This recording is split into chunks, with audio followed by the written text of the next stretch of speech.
नमस्कार दोस्तों, आप सभी का एक बार फिर से स्वागत है आपके अपने YouTube चैनल प्रकाश करना। दरअसल आज मैं बड़ी एक छोटी सी पॉइंट्स को लेकर के बात करने आया हूं। आज जो हमारा परिवेश चल रहा है, एक कंपटीशन का दौर चल रहा है और इस कंपटीशन के दौर में हमारी दो प्रकार के एजुकेशन सिस्टम जो है ना वो गड़बड़ हो रही है।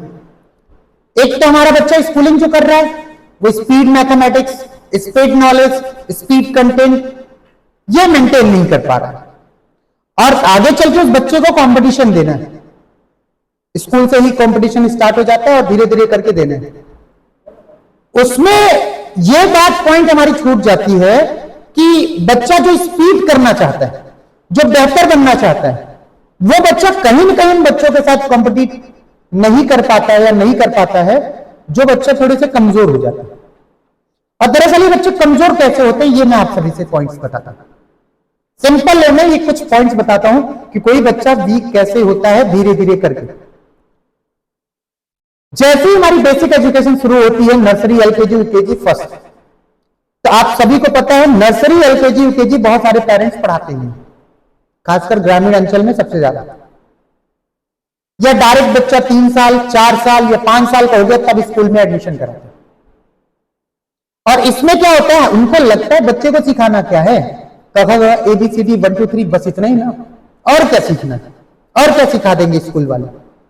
जी गलत, यही चीज सिखाने में ही समय लगता है।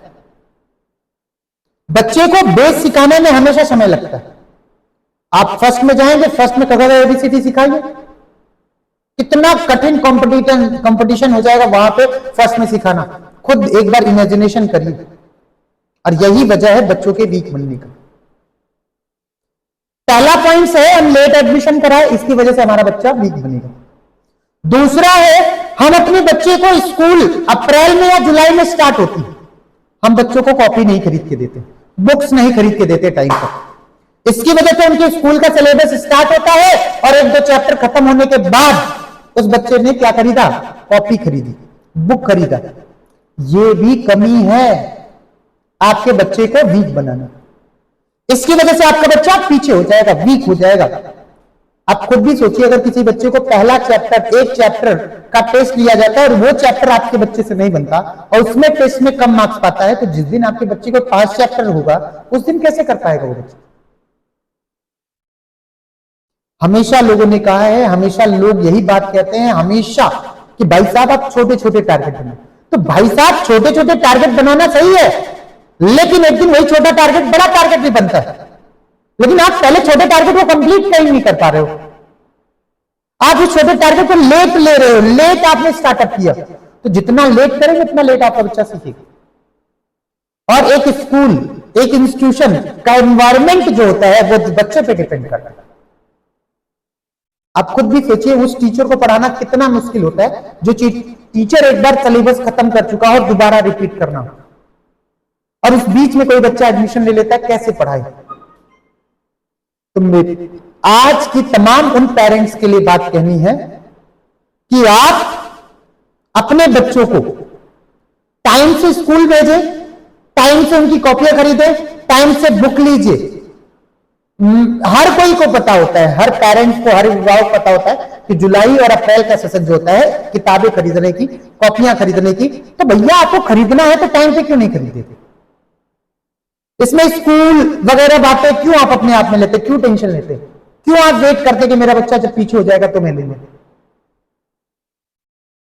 बहुत सारे पेरेंट्स अवेयर होते हैं और वो स्टार्टअप में, मतलब स्टार्टिंग में स्कूल स्टार्ट करने से पहले टीचर्स पेरेंट्स से बात करते हैं और कॉपी किताब खरीदते हैं। पर वही कुछ पेरेंट्स बार बार चीजों को इग्नोर करते हैं। और सिंपल सी चीज, जब हमसे कोई काम नहीं हो पाता है तो हम ब्लेमिंग दूसरे के ऊपर डालते हैं। अब ब्लेम में क्या करेंगे, यही चीज जो एकदम रेगुलर सिस्टम है कि हमसे काम नहीं होता तो हम दूसरे पे ब्लेम करते हैं। बस तो तमाम मेरे लोगों से यही कहना है कि आप बच्चों को अपना बेस, तो ये बड़ा ही इंपॉर्टेंट टॉपिक्स है आपके बच्चों के वीक होने का। और दूसरा सबसे बड़ा रीजन है कि आपका बच्चा आज पढ़ा चैप्टर को कल जाके रिवीजन नहीं कर रहा। रिवीजन ना करना सबसे बड़ा प्रॉब्लम है। चैप्टर शुरू हुआ, लगाए। और दूसरी बात, बच्चों में इंटरेस्ट पैदा नहीं हो रहा है, और इंटरेस्ट ना पैदा होने का रीजन क्या है? इंस्टीट्यूशन। चलिए कुछ परसेंट इंस्टीट्यूशन को भी मानते, कुछ परसेंट ही माना जाएगा। पूछिए क्यों? क्योंकि इंस्टीट्यूशन अपने आप में भी एक जवाबदारी ले चुका है आपके बच्चे को, सिखाने का, पढ़ाने का, चैप्टर को नोइंग करने का। घर पे जाता है बच्चा, उससे पूछिए। आज का सिलेबस आम सिलेबस नहीं है, बहुत आसान सिलेबस नहीं है। ये तमाम प्रॉब्लम्स तो होती है। और दरअसल उन स्कूलों की मैं बात करूं जो नई नई स्कूल खुली होती, बच्चा कहीं और से पढ़ के आया, 5th क्लास में पढ़ रहा है, उससे प्लस करते नहीं आता, बुक रीडिंग नहीं आती। अब सोचे उनको ये चीज सिखाना कितना कठिन है,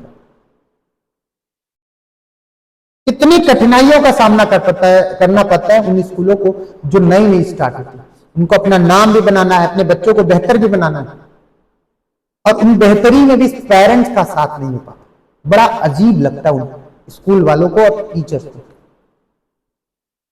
खैर मेरी बात तो यही है कि मैं तो हमेशा कंपटीशन वाले बच्चों को, मेरे पास वीक स्टूडेंट्स आते हैं, मैं स्ट्रॉन्ग बना के भेजा हूं, और अच्छे अच्छे बच्चों का सिलेक्शन भी दिया मैंने, सैनिक, नवोदय, CHS, RMS, तमाम जगह।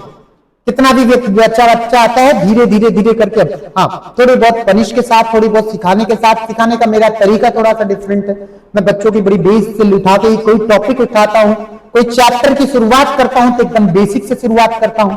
इतना बिगिनिंग मतलब सोचो कि 1 2 प्लस माइनस से शुरू करता हूं, चाहे वो चैप्टर किसी भी क्लास का हो, किसी भी चैप्टर का हो, है ना, किसी भी स्टैंडर्ड का हो। हम उसको एकदम लो स्टैंडर्ड बना के 1st, 2nd, 3rd क्लास के बच्चों के लायक बना के उसकी बिगिनिंग से शुरू करता हूं। मैथ का यही मेरी सबसे बड़ी खासियत है, इसीलिए मेरे बच्चों से बनता है, इसीलिए मेरे बच्चों से कॉन्सेप्ट बनते हैं। मेरे बच्चे उस चैप्टर को जानेगा बस नहीं, कॉन्सेप्ट भी क्लियर करेगा, समझाएगा, बताएगा। तो ठीक है दोस्तों, मेरे यहाँ मेरे इंस्टीट्यूशन में, प्रकाश एकेडमी में सैनिक, नवोदय, CHS, RMS के बैचेस स्टार्ट हो चुके हैं इस साल के। और जल्द से जल्द अगर आपके घर में भी कोई बच्चा 4th, 5th, 6th, 7th, 8th, 9th में है तो उनका एडमिशन कराएं। यहां तक कि हमने इस साल अपना फाउंडेशन बैच स्टार्ट किया है 2nd, 3rd के बच्चों के लिए। तो अगर आपके घर में कोई बच्चा 2nd, 3rd में भी है, उनका भी एडमिशन प्रकाश एकेडमी में कराइए। शाम को क्लासेस 5 से 7 है, हमारी खुद की नई बिल्डिंग में, अपनी ओन बिल्डिंग में आ चुके हम लोग। हमारा लोकेशन है ज्ञानोदय कॉलोनी पड़रा। ये ज्ञानोदय कॉलोनी है कहां? गोपाल दास डैम, आप लोग जानते हैं, गोपाल दास बंधा, संकट मोचन ITI के पास। तो जैसे ही गोपाल दास बंधे के सेंटर पॉइंट में आप पहुंचेंगे, उसके नीचे साइड जब देखेंगे राइट साइड में, तो आपको दिखेगा कि एक खाली जगह है। उसी खाली जगह के बीचों बीच ग्राउंड में हमारी एकेडमी बनी हुई है, प्रकाश एकेडमी। तो आप जैसे ही गोपाल दास डैम पे पहुंचेंगे और नीचे साइड देखेंगे तो आपको हमारी ही एकेडमी दिखेगी। तो स्वागत है आप सभी का, आइए एक बार जुड़िए और चीजों को अपने आप में समझिए और अपने बच्चे को बेहतर बनाइए। धन्यवाद, नमस्कार।